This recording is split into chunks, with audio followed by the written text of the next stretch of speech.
some food for thought for you this morning is you are the architect of your life. So look around you. If it is not going the way that you want it to go, then you and only you have the power to change that.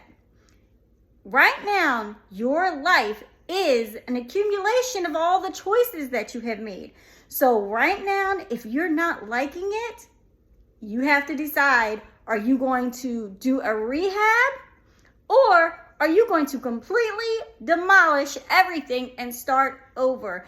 Get rid of the toxic people in your life. Get rid of those bad habits that you have. Start getting focused. Get disciplined, because no one can create the life for you that you want. You do. And it actually starts in the inside.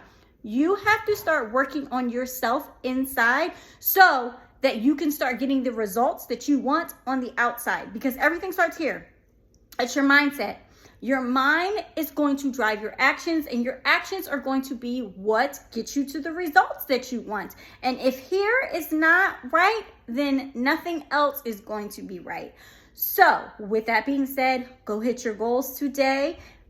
Plan, if you have not, written out a plan of how you're going to attack your day, then make sure you do that. Make sure that you run your day and your day does not run you. And I will talk to you guys later. Bye.